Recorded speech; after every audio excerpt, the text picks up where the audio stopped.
দাওয়ালির মতো বীর সেনানি জগতের নিখিল দাও খোদা দাও আমায় আবার ওমর দারাজ নবী আলাইহিস সালাতু ওয়াস সালামের আদরের সাহাবী হযরত যায়েদ ইবনে হারেসা রাদিয়াল্লাহু তাআলা আনহুকে আল্লাহর নবী খুব বেশি ভালোবাসতেন। লিল্লাহি তাকবীর। খুব বেশি ভালোবাসতেন। আল্লাহর নবীর খুব আদরের সাহাবীর নাম হলো যায়েদ ইবনে হারেসা। এই যায়েদ ইবনে হারেসা রাদিয়াল্লাহু তাআলা আনহু মক্কা থেকে তায়েফে হিজরত করলেন, ভ্রমণ করলেন। মক্কা থেকে তায়েফের দূরত্ব 90 কিলো। কত কিলো? জোরে বলেন, কত কিলো? 90 কিলো রাস্তা। সঙ্গে একজন সফর সঙ্গী নিয়ে হাঁটলেন। হাঁটতে হাঁটতে তায়েফের জমিনে যাইয়া উপস্থিত হইলেন। খুব ক্লান্ত শ্রান্ত হয়ে পড়লেন। আল্লাহর নবীর সাহাবী যায়েদ ইবনে হারেসা বিশ্রামের জন্য একটা পাহাড়ের গুহায় আশ্রয় নিলেন, শুয়ে পড়লেন। শরীরের ক্লান্তির কারণে ঘুমিয়ে পড়লেন। বিভোর ঘুমে আচ্ছন্ন হওয়ার সাথে সাথে যায়েদ ইবনে হারেসার সফর সঙ্গী সুযোগ বুঝে হাত পা বেঁধে ফেলেছে। নাউজুবিল্লাহ। হাত পা বেঁধে ফেলেছে। এবার যায়েদ ইবনে হারেসাকে কতল করবে। জবাই করার জন্য তরবারি গলার একেবারে কাছাকাছি নিয়ে গেছে। যায়েদ ইবনে হারেসা চোখ খুললেন। চোখ খুলে তাকিয়ে দেখেন সফর সঙ্গী তাকে হাত পা বেঁধে জবাই করার জন্য তরবারি একেবারে গলার কাছাকাছি নিয়ে গেছে। ডাক দিয়া বলে, ভাই তুমি না আমার সফর সঙ্গী? কয়, হ্যাঁ আমি তোমার সফর সঙ্গী, কিন্তু তোমরা মুসলিম, আমি তো মুসলিম না। তাহলে তুমি কি? তোমরা না বলো মুনাফিক, আমি সেই মুনাফিক। নাউজুবিল্লাহ। তাহলে তুমি মুনাফিক বুঝলাম, আমাকে কতল করার জন্য কেন উদ্যত হইলাম? আমাকে কতল করলে তোমার কি লাভ? এই মুনাফিক জবাব দিল, রে হারেসা, ও যায়েদ ইবনে হারেসা, আমি জানি আল্লাহর নবী তোমাকে বড় বেশি ভালোবাসেন। তোমাকে জবাই করলে আমার এই লাভ হবে, তোমার নবী মুহাম্মদ অন্তরে কষ্ট পাবে। নাউজুবিল্লাহ। আল্লাহর নবীর সাহাবী যায়েদ ইবনে হারেসা যেই দেখলেন তরবারি গলার একেবারে কাছাকাছি,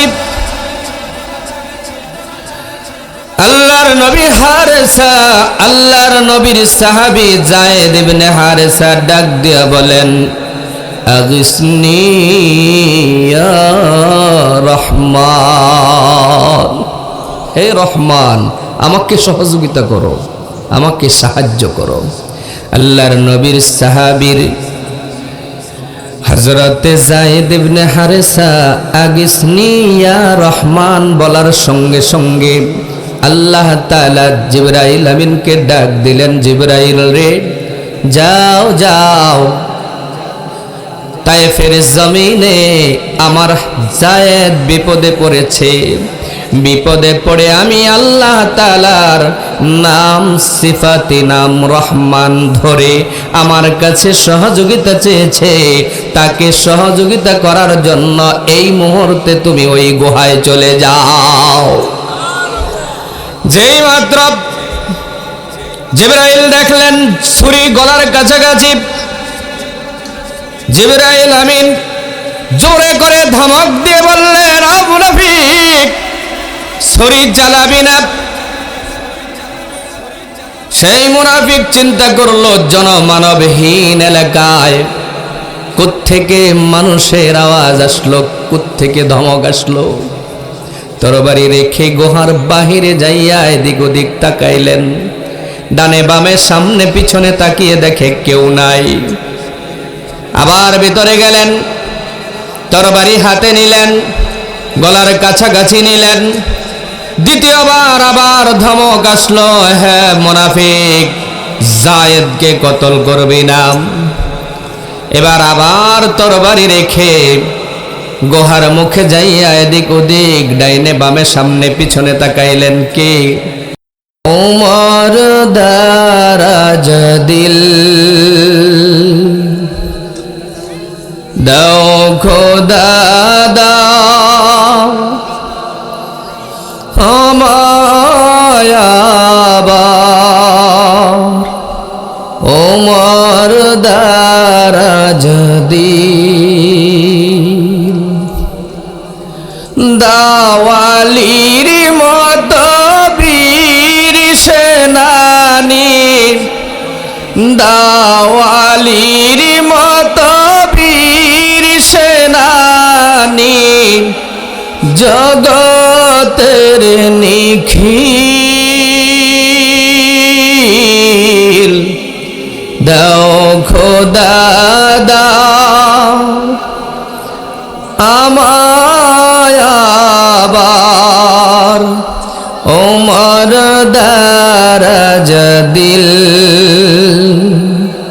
দাও খোদা দাও আমায়াবার, ওমর দারাজ দিল।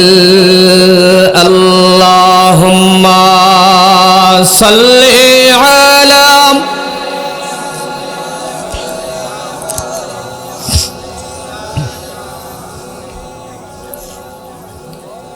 وعلى آل سيدنا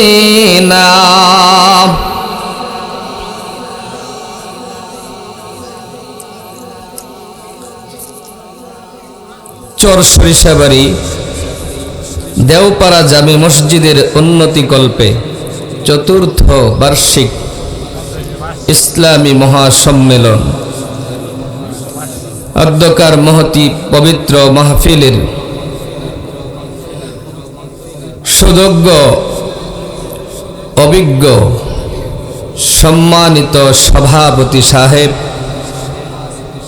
জনাব মোহাম্মদ সাহের উদ্দিন সাহেব, বিশিষ্ট পাট ব্যবসায়ী, ঢাকা। আল্লাহ তাআলা ওনাকে হায়াতে তৈয়বা সিহহাতে কুল্লিয়া দান করুক। জোরে সরে বলি আল্লাহুম্মা আমিন। সভাপতি উপস্থিত আছেন জনাব মোহাম্মদ রাশেদুল হাসান বাবর, সাংগঠনিক সম্পাদক ১ নং সাতপুয়া ইউনিয়ন বিএনপি। বারাকাল্লাহু ফি হায়াতিহি, জোরে বলেন আমিন।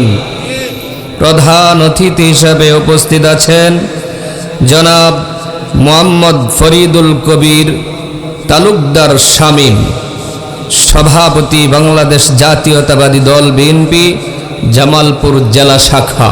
বারাকাল্লাহু ফি হায়াতিহি, জোরে বলি আল্লাহুম্মা আমিন। প্রধান মেহমান আলহাজ মোহাম্মদ মুজাম্মেল হক সাহেব, ব্যবস্থাপনা পরিচালক RMT জুট খুশি। আল্লাহ তাআলা যদি রাজি আর খুশি হয়ে যান, আমাদের জন্য পুরস্কার আছে না নাই? পুরস্কার কি?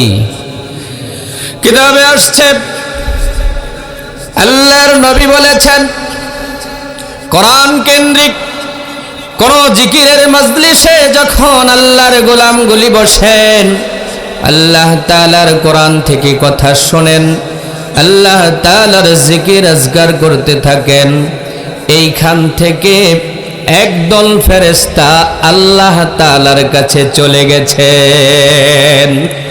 কোথায় চলে গেছেন? আল্লাহ তাআলার কাছে চলে গেছে। আল্লাহ ডাক দিয়ে বলেন, ওহে ফেরেশতারা, তোমরা কোথা থেকে এসেছো? ফেরেশতারা জবাব দেয়, বাড়ে ইলাহি, সরিষাবাড়ির সেই চর সরিষাবাড়ির ময়দান থেকে এসেছি। সেই ময়দানে কি হচ্ছে? আল্লাহর কাছে ফেরেশতারা জবাব দিয়ে বলে, আল্লাহ গো, তোমার একদল গোলাম তোমার কিতাব কোরআন কেন্দ্রিক বসে বসে তুমি আল্লাহর জিকির করতেছে। ডাক দিয়ে বলেন ফেরেশতারা, তারা এখানে কেন এই খড়ের আর কোটার উপরে বসে আছে? বাড়ির নরম বিছানা, আরামের লেপ আর কম্বল ছেড়ে তারা কেন এখানে বসে আছে রে ফেরেশতারা? ফেরেশতারা ডাক দিয়ে বলে, আল্লাহ, এরা তোমাকে পাওয়ার জন্য এখানে এসেছে। এবার আল্লাহ তাআলা ডাক দিয়ে বলেন, ও ফেরেশতারা, আমার এই বান্দাদের চোখের কোনায় কোনায় পানি কেন রে ফেরেশতারা? ফেরেশতারা ডাক দিয়ে বলে, আল্লাহ, তোমার এই গোলামগুলো তোমার জাহান্নাম, বিভীষিকাময় জাহান্নাম থেকে মুক্তি চায়। ডাক দিয়া বলে, ও ফেরেশতারা, এরা কি আমার জাহান্নাম দেখেছে? কয় না, আল্লাহ দেখে নাই। এবার ডাক দিয়া বলে, যা, আমার এই বান্দাগুলির আমি মাফ করে দিলাম। ও বান্দারা, ও ফেরেশতারা, আমার এই বান্দাগুলি আমার কাছে কি চায়? ফেরেশতারা ডাক দিয়া বলে, আল্লাহ, তোমার এই গোলামগুলো তোমার জান্নাত চায় রে আল্লাহ। আল্লাহ, তোমার এই সুবিশাল সুসজ্জিত জান্নাত চায়। ডাক দিয়া বলে, ও ফেরেশতারা, আমার এই গোলামগুলি কি আমার জান্নাত দেখেছে? কয় না গো আল্লাহ, এরা তোমার জান্নাত দেখে নাই। ডাক দিয়া বলে, ও ফেরেশতারা, আমার এই গোলামগুলি যদি আমার জান্নাত দেখতো, আমার জাহান্নাম দেখতো, তাহলে এরা কি করতো রে ফেরেশতারা? ফেরেশতারা ডাক দিয়ে বলে, আল্লাহ গো, এরা যদি তোমাকে দেখতো, তোমার হাবিবকে দেখতো, তোমার বিশাল সজ্জিত জান্নাত দেখতো, আর বিভীষিকাময় জাহান্নাম দেখতো, তাইলে পরে এরা দুনিয়া দাড়ি ছেড়ে দিয়ে একমাত্র তুমি আল্লাহর জন্য দুনিয়ার এই ক্ষণস্থায়ী জীবন অতিবাহিত করে দিত। আল্লাহ তাআলা ডাক দিয়ে বলেন, ও ফেরেশতারা, তোমরা সাক্ষী থাকো, আমি আল্লাহ এই মুহূর্তে আমার বান্দার জীবনের সমস্ত গুনাহ মাফ করে দিলাম। এই মুহূর্তে আমার বান্দাদের জীবনের গুনাহগুলি মাফ করে দিলাম। আল্লাহ তাআলা যদি আমাদেরকে মাফ করে দেন, তাহলে ফেরেশতাদেরকে সাক্ষী রাখার কোনো প্রয়োজন আছে? কোনো প্রয়োজন নাই। তারপরেও কেন ফেরেশতাদেরকে সাক্ষী রাখলেন? ডেকে ডেকে কেন বললেন সাক্ষী থাকো? হাশরের ময়দান থেকে কোনো কারণে যদি ফয়সালা হয়ে যায় জাহান্নামের, সেই ফেরেশতারা সেই পথ থেকে ধরে এনে আল্লাহকে বলবেন, আল্লাহ, আমি সাক্ষী, তুমি না তাদেরকে মাফ করে দিছিলা? তখন আল্লাহ তাআলা আমাদেরকে জান্নাত দিয়ে দিবেন। সুবহানাল্লাহ। আপনারা খুশি না বেজার? জোরে বলেন, খুশি না বেজার? খুশির সাথে বলেন, খুশি না বেজার?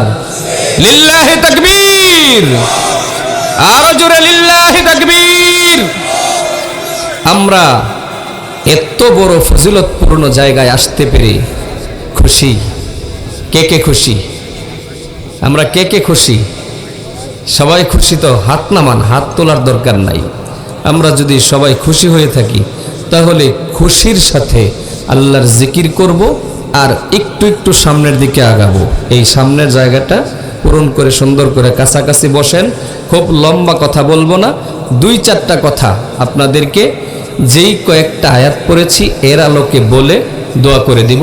আমি অনেক দূর থেকে এসেছি, মুসাফির মানুষ, আপনাদেরকে নিয়ে আল্লাহর কাছে দোয়া করব, আল্লাহ যেন আমাদের সবাইকে মাফ করে দেন, আল্লাহ যেন আমাদের আজকের এই প্রোগ্রামকে কবুল করেন, আল্লাহ যেন আমাদেরকে আজকের এই প্রোগ্রামের উসিলা হাসরের ময়দানে কি জান্নাত দান করেন। বলেন আমিন। লা ইলাহা লা ইলাহা লা ইলাহা লা ইলাহা বারান বারান লা ইলাহা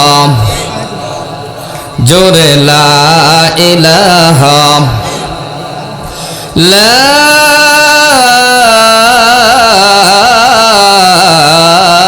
ইলাহা ইল্লাল্লাহু মুহাম্মাদুর রাসূলুল্লাহ।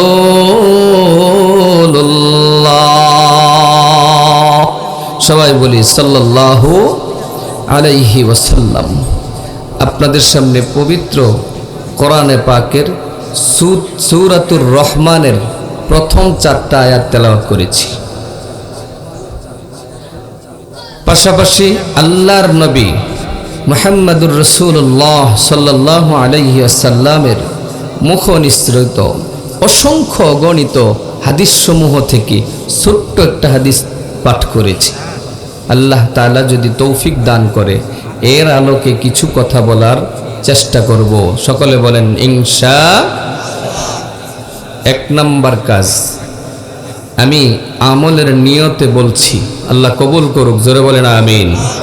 2 নাম্বার কাজ, আপনারা যারা আমার সামনে বসছেন, যদিও সংখ্যায় খুব বেশি না, আপনারাও আমলের নিয়তে শুনবেন তো ইনশাআল্লাহ।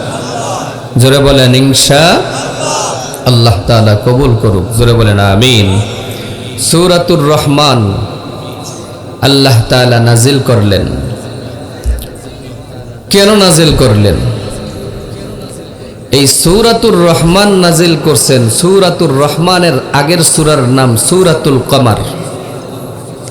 এই 2টা সূরার মধ্যে কিন্তু মিল আছে। কি মিল আছে?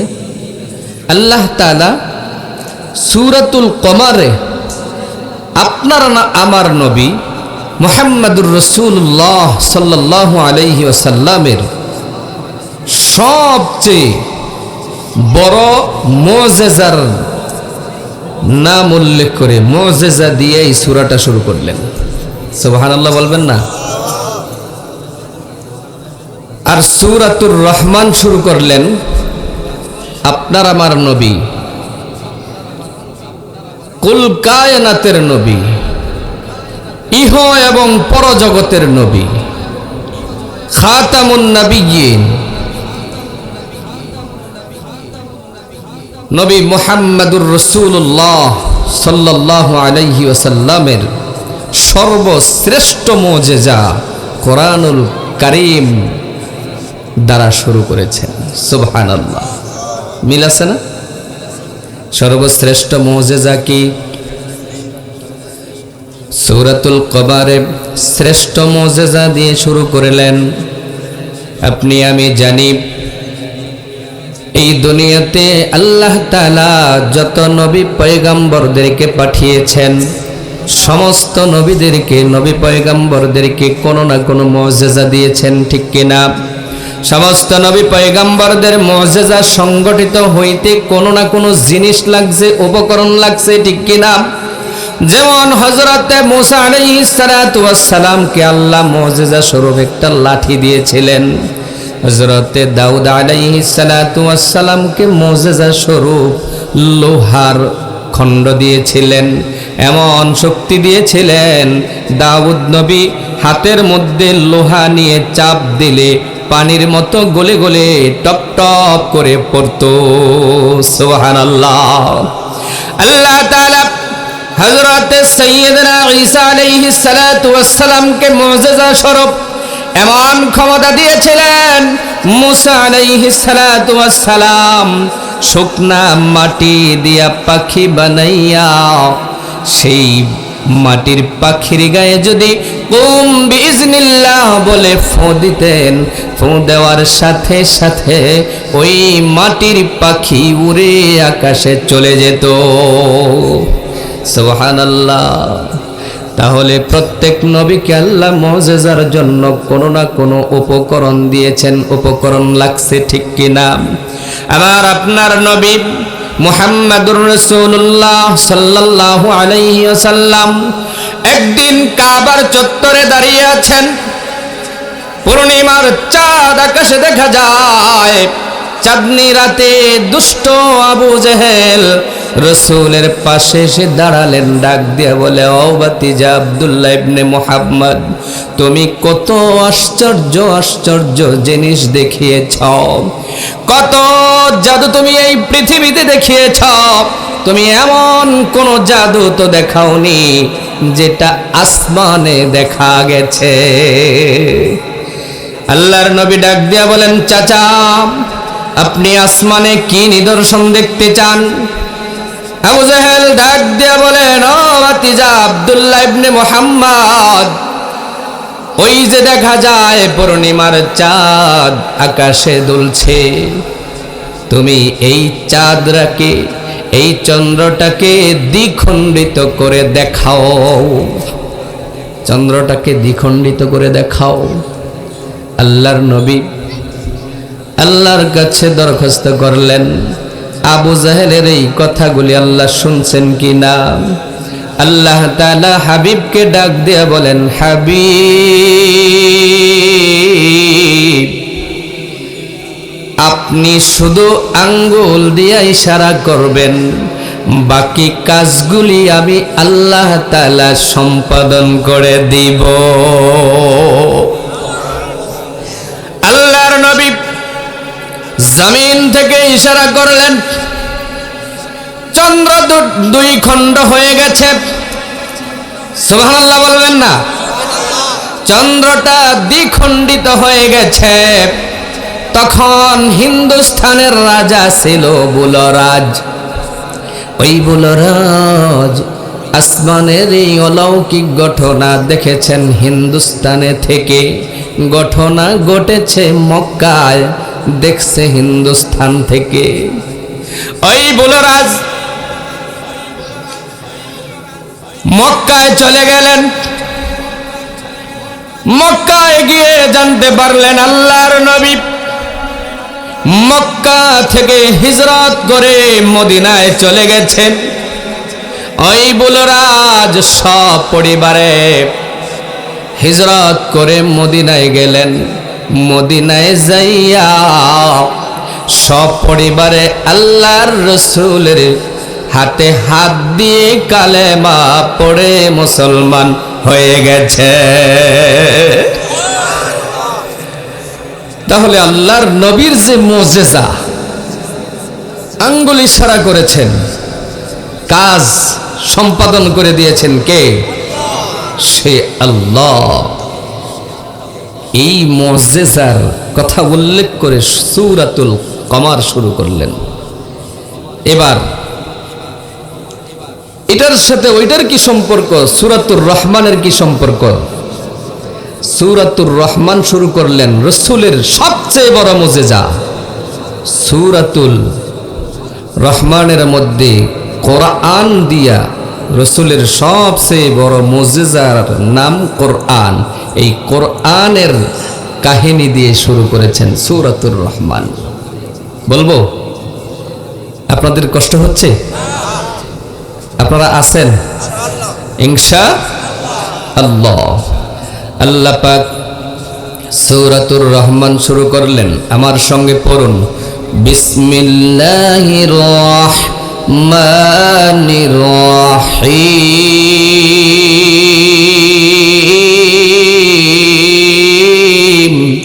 আল্লাহু আকবার।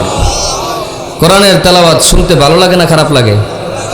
ভালো লাগে। ভালো লাগলে তাকবীর দিতে পারবেন না? কোরআন কার ভাষা? আল্লাহর কথা। আল্লাহ বড় না ছোট? সেই বড় আল্লাহর তাকবীর বড় করে দিতে হবে। কি বলেন, পারবো তো ইনশাআল্লাহ? আমি আবার পড়ছি, বিসমিল্লাহির রহমানির রহিম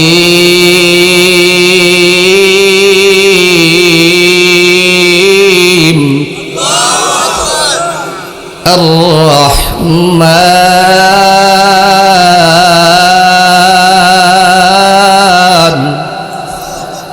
দয়াময় আল্লাহ। অর্থ কি? দয়াময় আল্লাহ। আর রহমান আল্লাহ তাআলার জাতি নাম হলো আল্লাহ। বলেন আল্লাহ তাআলার জাতি নাম কি? আল্লাহ তাআলার জাতি নাম কি? জোরে জাতি নাম। বক্সের আওয়াজ বাড়ে কে? বক্সের আওয়াজ কমান, মাইকের আওয়াজ বাড়ান। আল্লাহ তাআলার জাতি নাম হলো কি? আল্লাহ। আর আল্লাহ তাআলার সিফাতি নাম রহমান।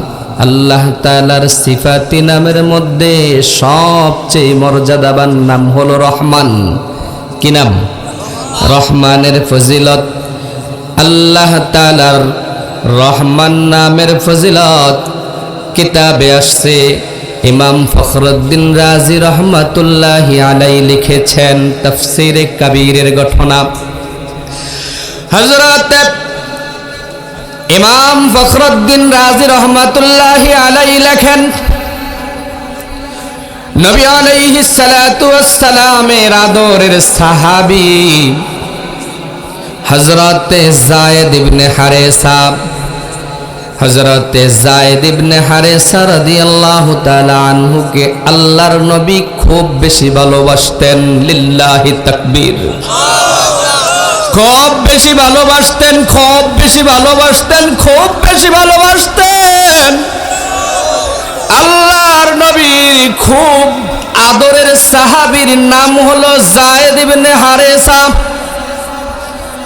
এই যায়েদ ইবনে হারেসা রাদিয়াল্লাহু তাআলা আনহু মক্কা থেকে তায়েফে হিজরত করলেন, ভ্রমণ করলেন। মক্কা থেকে তায়েফের দূরত্ব 90 কিলো। কত কিলো? জোরে বলেন কত কিলো?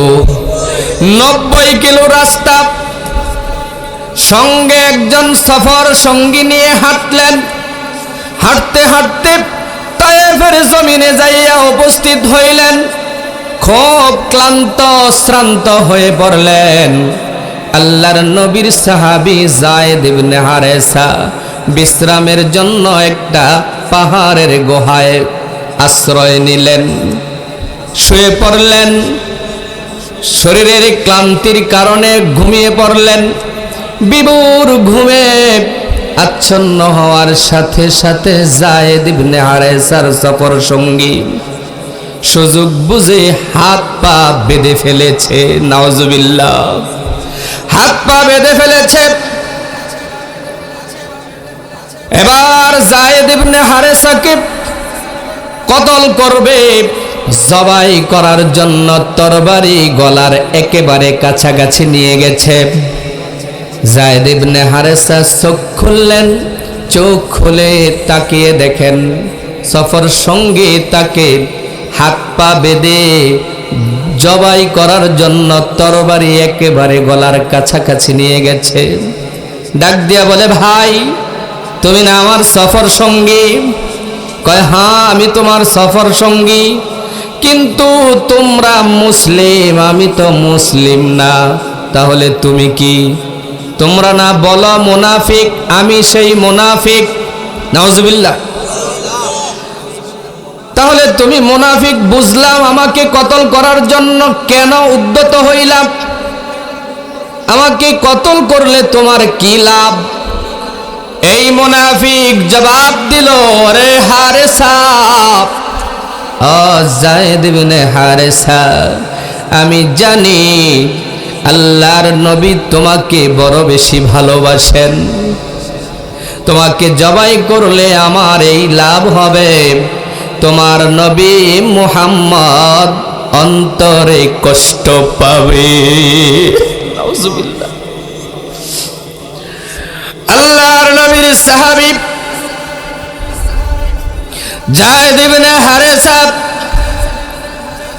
যেই দেখলেন তরবারি গলার একেবারে কাছাকাছি,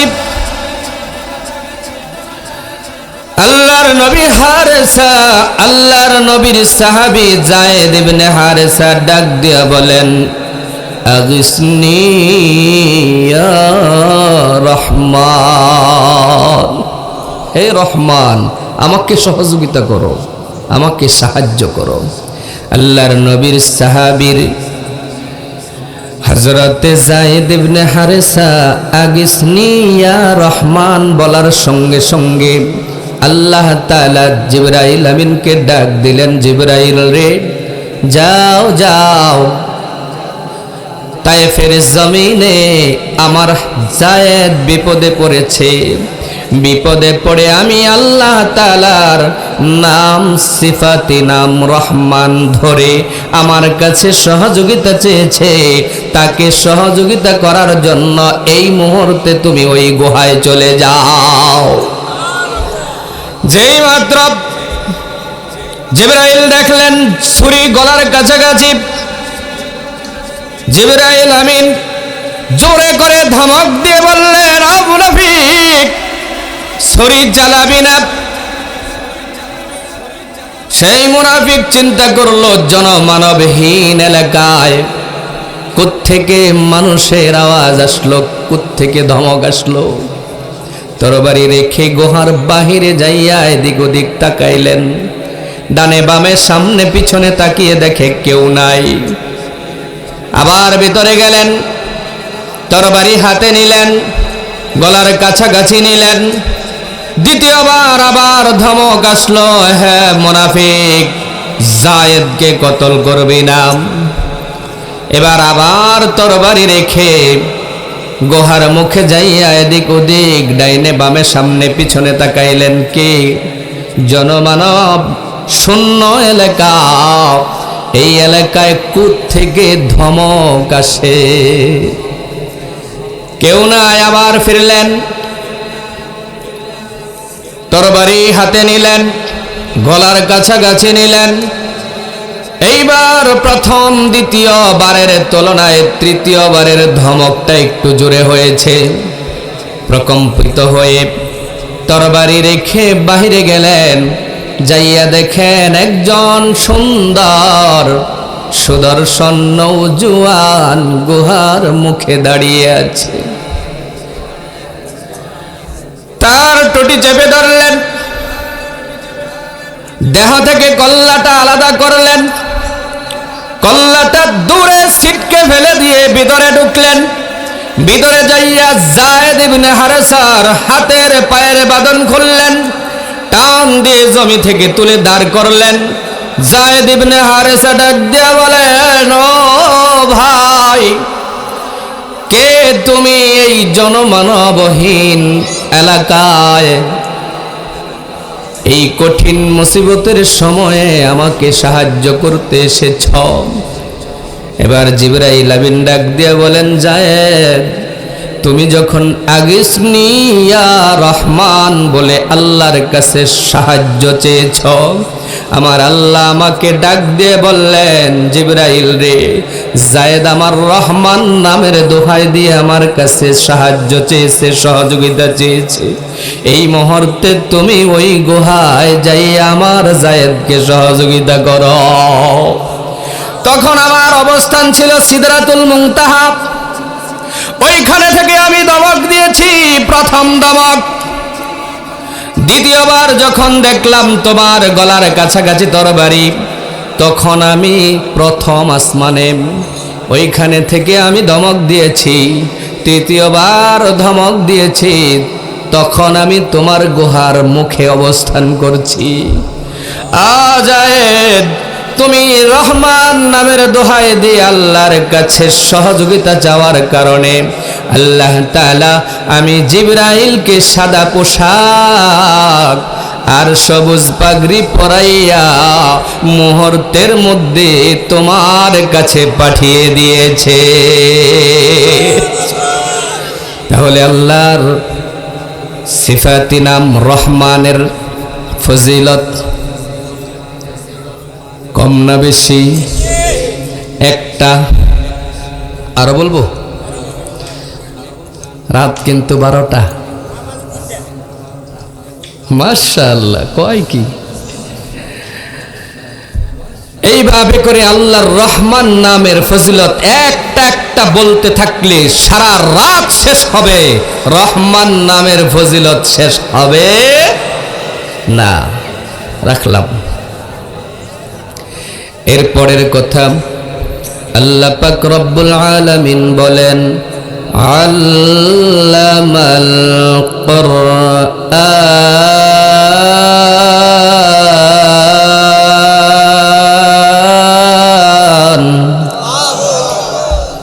শিক্ষা দিয়েছেন কোরআন। কে? তিনি কে? আল্লাহ। কাকে শিক্ষা দিয়েছেন? কাকে শিক্ষা দিয়েছেন? রাসূলকে। কাকে? পক্ষান্তরে আমাদেরকে। ঠিক কিনা বলেন? আল্লাহ পাক রব্বুল আলামিন নবী আলাইহিস সালাতু ওয়াস সালামের কাছে জিবরাইল মারফত ওহী পাঠান, কোরআন পাঠান।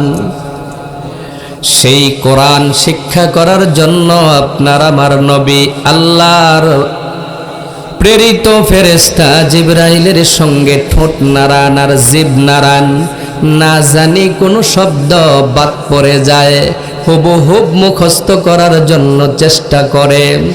আল্লাহ পাক রব্বুল আলামিন ডাক দিয়া বলেন, হাবিব,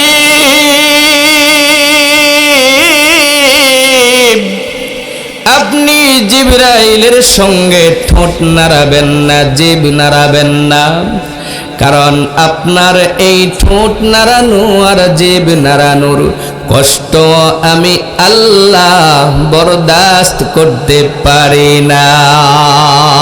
সুবহানাল্লাহ।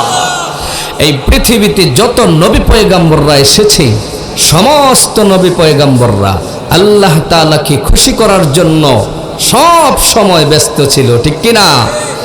আর আপনার আমার নবীকে খুশি রাখার জন্য আল্লাহ তাআলা সব সময় বেকুল হয়েছিলেন। জোরে বলেন সুবহানাল্লাহ। সেই নবীর উম্মত হতে পেরে খুশি না বেজার? চিৎকার মেরে বলেন, খুশি না বেজার? কেমন খুশি? অনেক অনেক খুশি। আপনি আমি যারা এখানে এসেছি, ওই নবীর শাফায়াত কামনা করছি। আল্লাহ তাআলা আমাদের নসিবে রাসূলের শাফায়াত দান করুক। জোরে বলেন আমিন। আমার বাবারা, ভাইরা, আল্লাহ পাক রব্বুল আলামিন নবী আলাইহিস সালাতু ওয়াস সালামকে ডাক দিয়া বলেন, লা তুহাররিক বিহি লিসানাকা লিতাজালা বিহি। ও হাবিব, আপনি জিবরাইলের সঙ্গে ঠোঁট নাড়াবেন না, জিভ নাড়াবেন না। আপনার সিনায় কোরআনকে জমা করার দায়িত্ব আমি আল্লাহ তাআলা নিজে নিলাম। সুবহানাল্লাহ। আল্লাহ তাআলা ডাক দিয়া বলেন, শুধু কোরআন জমা করব তাই না, কোরআন জমা করব, পাশাপাশি কোরআনের ব্যাখ্যা, বিশ্লেষণ, হিকমত, প্রজ্ঞা যা কিছু আছে সব কিছু দিয়া দন্য করব। জোরে বলেন সুবহানাল্লাহ। আল্লাহ পাক রব্বুল আলামিন ডাক দিয়া বলেন, হাবিব, কোরআন জমা করার দায়িত্ব আমার। এই কোরআনের কাছে আমরা আসতে পেরে খুশি না বেজার? কোরআনের কাছে আসলে মানুষ খারাপ ভালো হয়, ঠিক কিনা? খারাপ মানুষ ভালো হয়, ঠিক কিনা? কি প্রমাণ? কি প্রমাণ আছে? অসংখ্য প্রমাণ আছে না নাই? অসংখ্য প্রমাণ। আল্লাহর নবী বলেছেন, ও আমার সাহাবীরা, ও আমার উম্মতেরা, শোনো, তোমরা যদি খারাপ মানুষগুলিকে ভালো করতে চাও, তাহলে ওই মানুষগুলোকে কোরআনের দার্সের কাছে নিয়ে যাও। প্রমাণস্বরূপ আল্লাহর নবীর উপরে যখন কোরআন নাজিল হয়, মক্কার কাফের মুশরিক বেঈমানেরা কোরআন শিখবে, শুনবে, এই জন্য আল্লাহর নবী কোরআনের তেলাওয়াত করত, ঠিক কিনা? আল্লাহর নবী যখন কোরআন তেলাওয়াত শুরু করত, কাফের মুশরিকদের অন্তরে জালজালা পয়দা হইত, ঠিক কিনা? এই কোরআন তেলাওয়াত শুনে শুনে মানুষগুলি যখন মুহাম্মদ সাল্লাল্লাহু আলাইহি ওয়াসাল্লামের দলে যায়, রসুলের অন্তর্ভুক্ত হয়, উম্মতের অন্তর্ভুক্ত হয়, অনুসারী হয়, তখন কাফের মুশরিকেরা চিন্তা করলো এই মক্কার ভূখণ্ডে কোরআনের তেলাওয়াত শুনতে কাউকে দেওয়া হবে না। আব্দুল্লাহ ইবনে মুহাম্মদ কোরআনের তেলাওয়াত করবে, এই তেলাওয়াত কেউ শুনবে না। কি কেউ শুনবে না? আইন পাশ করছে, আইন পাশ করছে, কেউ শুনবে না। কিন্তু দিনে সংসদে বসে আইন পাশ করে, যারা আইন পাশ করছে তারাই রাতে যাইয়া রসুলের কোরআনের তেলাওয়াত শোনে। সুবহানাল্লাহ। এক নেতা আর এক নেতার সাথে দেখা, রসুলের হুজরার পাশে যাইয়া দাঁড়ায় রয়েছে। কিরে, তুই না দিনের বেলায় আইন পাশ করলি, শুনবি না? তুই আইস, তুই আইসস কে? তুই আইসস কে? হ্যাঁ, শুরু হয়ে গেছে। তারা কি বলছে? শুনবি না।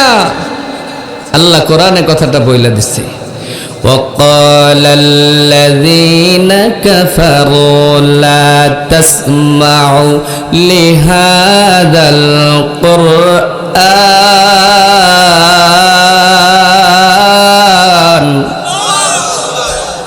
রসুল আব্দুল্লাহ ইবনে মুহাম্মদ কোরআন তেলাওয়াত করব, আমরা কেউ শুনবো না। আইন পাশ করে কোনো লাভ নাই। আবার তারা যারা আইন পাশ করছে তারাই যাইয়া শোনে। সুবহানাল্লাহ, জোরে বলেন সুবহানাল্লাহ।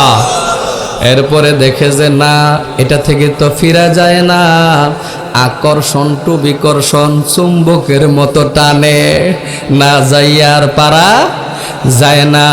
এরপরে আবার অধিবেশন ডাকছে, আইন পাশ করছে। কি রে, এইটা থেকে তো কাউকে ফিরানো যায় না, তাহলে কি করব? আব্দুল্লাহ ইবনে মুহাম্মদ কোরআনের তেলাওয়াত করবে, আমরা যাব না শোনার জন্য, যেহেতু বাধা দিয়ে মানুষকে রাখা যায় না। আমরা বিপরীতে গান বাজনা, বাদ্য বাজনা বাজাবো। নাউজুবিল্লাহ।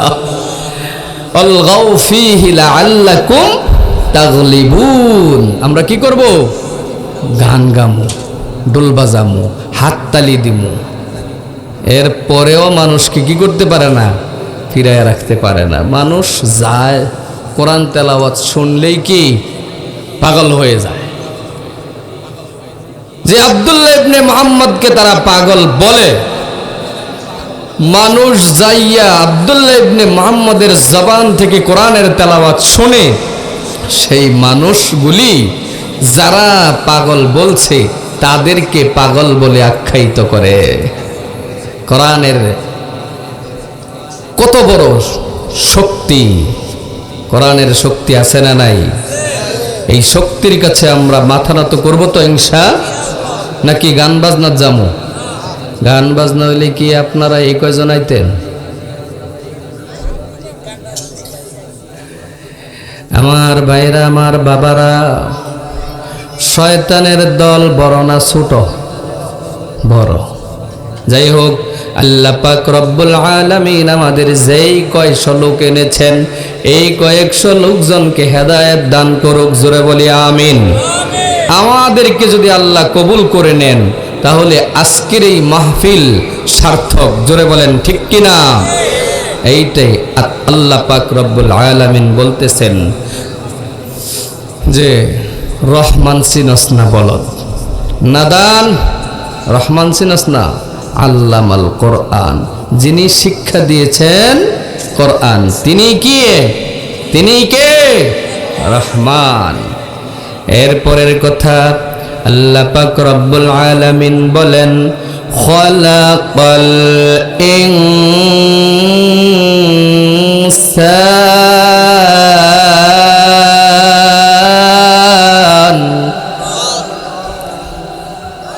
সৃষ্টি করেছেন? মানুষ। মানুষ সৃষ্টি করেছেন কে? জোরে বলেন কে? আল্লাহ। আমাদের স্রষ্টা কে? আমাদের জীবনদাতা কে? আমাদের রিজিক দাতা কে? আমাদের আইন দাতা কে? আমরা ভয় পাবো কাকে? নাকি আল্লাহ ছাড়া অন্য কাউকে ভয় পাবো? অন্য কাহারো কাছে মাথা নত করব? অন্য কাহারো আইন মানব? সব জায়গায় সব সময় আইন মানব কার? মাথা নত করব কার কাছে? দুনিয়ার কোন পরাশক্তির কাছে আমরা মাথা নত করব না, ঠিক কিনা বলেন? আল্লাহ পাক রব্বুল আলামিন বলেন, ও দুনিয়ার মানুষ, খলাকাল ইনসান,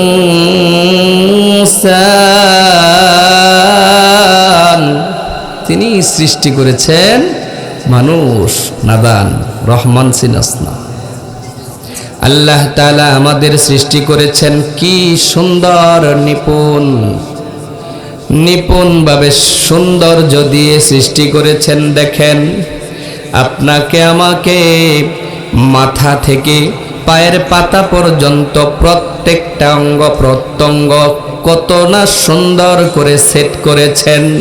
আল্লাহু আকবার। প্রথমেই মাথা কি? এই মাথা সবার উপরে, সর্বাগ্রে কি? মাথা। এই মাথা দিয়েছেন কে? এই আমাদের এই মাথা কার জন্য, কার সামনে নত হবে? আল্লাহ তৌফিক দান করো। এরপরে দেখেন, কপাল দিয়েছে কত সুন্দর করে, উপরে নিচে ডাইনে বামে হাড় দিয়ে, মাঝখানে দুইটা গর্ত দিয়ে ডাগর ডাগর দুইটা চক্ষু সেট করে দিয়েছে। সুবহানাল্লাহ। আপনাকে আমাকে যদি আল্লাহ তাআলা জিজ্ঞাসা করতে যায়, আয় বান্দা, তোর চক্ষু দুইটা কই দিমু কহ, তাহলে আমি কইতাম যে আল্লাহ, এই যে মোটর সাইকেল দা চলি, ধুলাবালু আইয়া চোখটা নষ্ট হয়ে যাবো গা, এটা এনে না দিয়া এটা কাফরে সুফরে নিচে বগল তলায় কোনো এক জায়গায় দিয়া দাও, কইতাম না? কারণ আমাদের তো সেই জ্ঞান নাই, ঠিক কিনা? এইটা আল্লাহ তাআলা দিয়েছেন, এটার সেফটিও দিয়েছেন কে?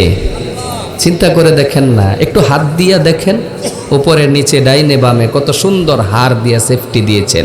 যেদিক থেকে আক্রমণ আসবে সেদিক থেকেই রক্ষা করবে ব্যবস্থাপনা দিয়েছেন কে? আল্লাহ। সে আল্লাহ তাআলা যদি আমাকে জিজ্ঞাসা করতো, বান্দা বল তোর নাসিকা কোথায় দিব, আমি বলতাম আল্লাহ কত জায়গায় দৌড়া দৌড়ি করি, কোন সময় সামনের দিক থেকে যদি কোনো হোঁচট আসে নাসিকায় লাগবে, নাসিকা ভেঙে যাবে, অতএব এখানে দেওয়ার দরকার নাই, এটা পিছনে দিয়া দেন। কোথায়? যদি আল্লাহ বলতো বান্দা বল তোর জিহ্বা কোথায় দিব, আমি বলতাম আল্লাহ এই 32 দাঁতের চিপায় এই জিহ্বা দিও না, এই 32টায় কামড়ায়া জিহ্বাটারে শেষ করব, এটা নাভির নিচে এক জায়গায় ঝুলায় দাও। অবস্থাটা কি হইতো চিন্তা করছেন?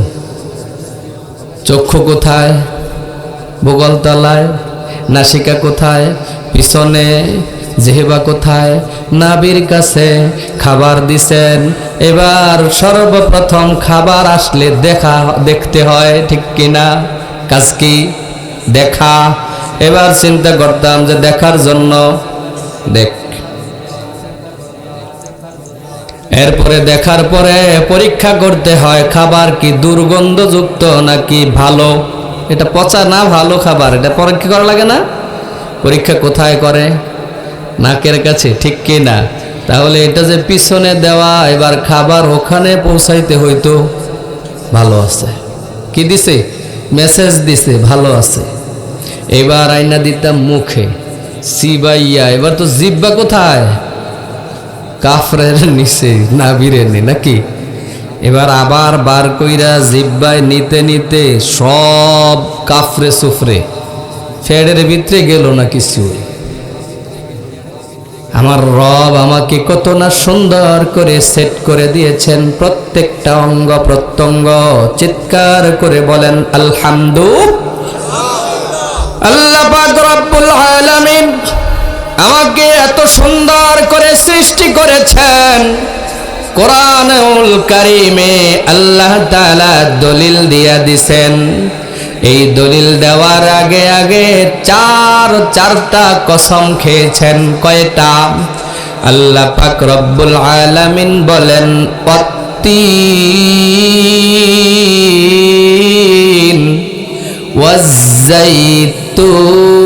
ওয়াজ্জাইতুন ওয়াতুরি সিনিন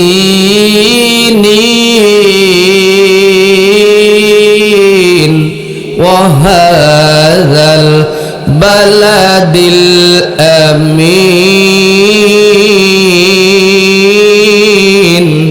চারটা কসমের পরে এবার আল্লাহ বলতেছেন লাকাদ খালাকনাল ইনসানা ফি আহসানি তাকওয়িম।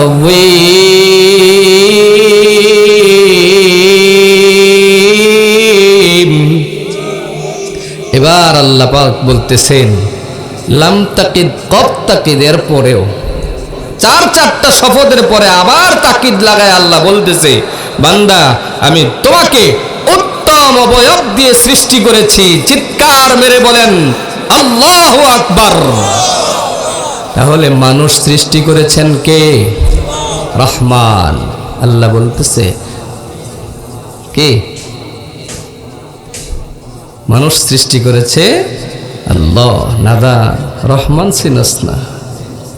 এরপরের আয়াতে আল্লাহ বলেন আল্লামাহুল বায়ান।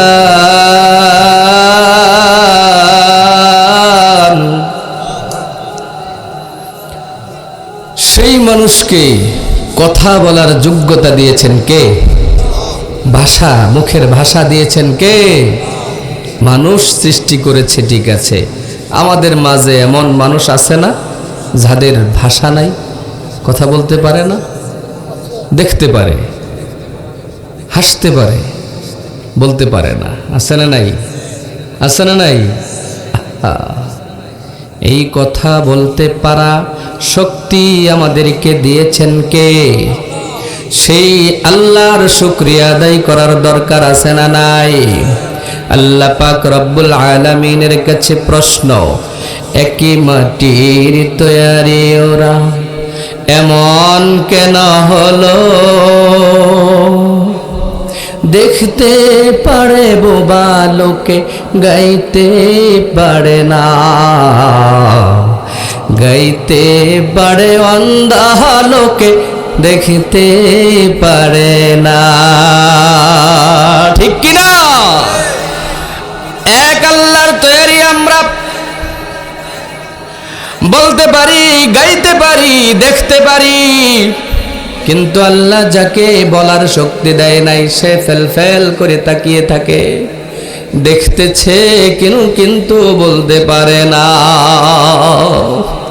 আল্লাহ আমাকে আপনাকে ভাষা দিয়ে কত না উপকার করেছেন। ও বাবারা, ভাইরা আমার, কথা প্রায় শেষের দিকে, মোনাজাত হবে। আপনারা যারা বাহিরে আছেন ভিতরে চলে আসুন। দেখেন আমার ছাত্র জীবনের ঘটনা। আমার বাবার বিশাল একটা কাঁঠাল গাছ ছিল, সেই কাঁঠাল গাছটা বিক্রি করেছে। কাঁঠাল গাছটা কেটেছে, নেওয়ার জন্য ওই মালিক মহিষের গাড়ি ভাড়া করেছে। কিসের গাড়ি? মহিষের গাড়ি। ওই মহিষের গাড়িতে গাছের গোড়াটা উঠাইয়া ঠিক মতে ভান দিয়ে এবার মহিষের কাঁধে জোয়াল দিয়ে দিয়েছে। যাচ্ছে প্রতিমধ্যে একটা ড্রেন পড়েছে, ড্রেনের মধ্যে গাড়ির চাকা পড়ে গেছে। ওই চাকা ড্রেন থেকে উঠাইতে যাইয়া মহিষ যেই শক্তি দিচ্ছে কাজ হচ্ছে না। একটা এত মহিষের শক্তি, সবগুলো দিয়ে টানছে, কাজ হচ্ছে না, গাড়িটা উঠাইতে পারছে না। আবার ওই মহিষের মালিক জোরে জোরে চাবুক দিয়ে আঘাত করে। মহিষটা একটা পর্যায়ে দেখলাম জোর দিতে দিতে যে মহিষের ঘাড় নুয়ে গেছে, জোয়ালটা মাথার উপরে এসে গেছে। মহিষের মাথা মাটি আর জোয়ালের মাঝখানে চাপা পড়ে গেছে। ওই মহিষটা আবার জোয়ালটা টান মেরে উঠায়া মহিষটাকে সোজা করে দিল। এমনি করে চেষ্টা করতে করতে একটা সময় মহিষের মুখ দিয়ে ফেনা বেরিয়ে গেছে, লালাগুলো বেয়ে বেয়ে জমিনে পড়ছে। আমি ছোট্ট মানুষ তাকিয়ে দেখি আর মনে মনে চিন্তা করি, আল্লাহ, এই প্রাণীটা এত শক্তিধর প্রাণী, কিন্তু আমার মতো অধম নগণ্য একটা মানুষ এই মহিষটার উপরে এত বোঝা চাপিয়ে দিয়েছে। এত বড় বোঝা চাপিয়ে দিয়েও আবার এত জোরে জোরে মার দিচ্ছে। আমার মনে হয় তখন মহিষ বলছে, মনিব রে,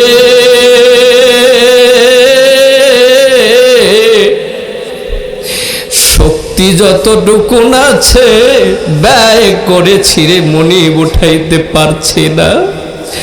ও মনিব, আমাকে একটা বালতি পানি দাও,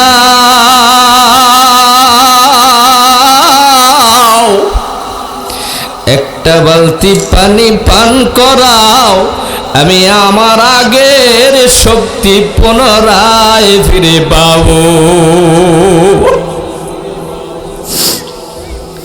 কিন্তু মহিষের দুইটা ঠোঁট আছে, দাঁত আছে, জিহ্বাও আছে, এই কথাটা মনিবকে বোঝানোর শক্তি ধ্যান নাই কে?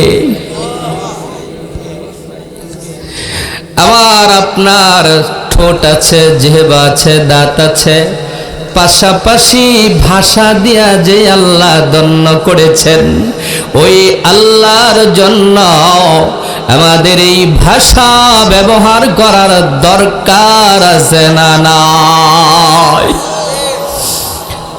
থাকলে পরে কিভাবে করতে হবে?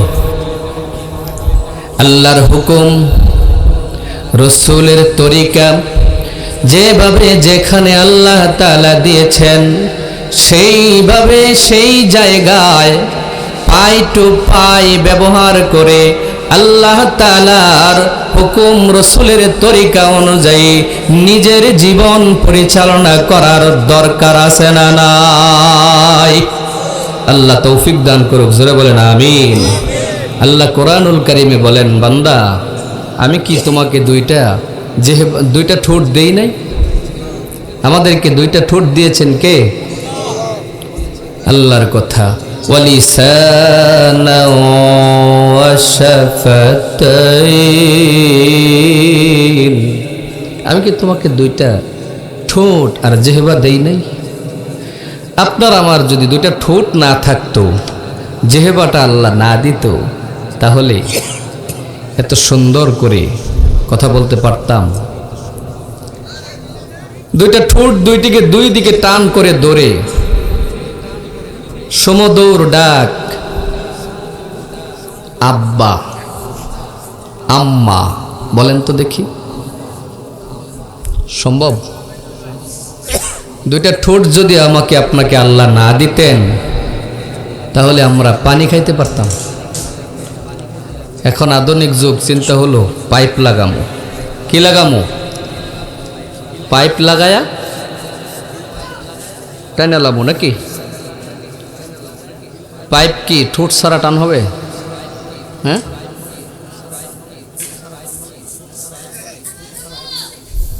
জিহ্বা যদি না থাকতো, তাহলে আপনি কিভাবে আপনার মনের ভাষাটা আপনার বাবাকে, মাকে, স্ত্রীকে, সন্তানাদিকে, ভাইকে কিভাবে বুঝাইতেন? যে আল্লাহ তাআলা আমাদেরকে এত দামি সম্পদ দিয়ে ধন্য করেছেন, ওই আল্লাহ তাআলার হুকুম মানার দরকার আছে না নাই?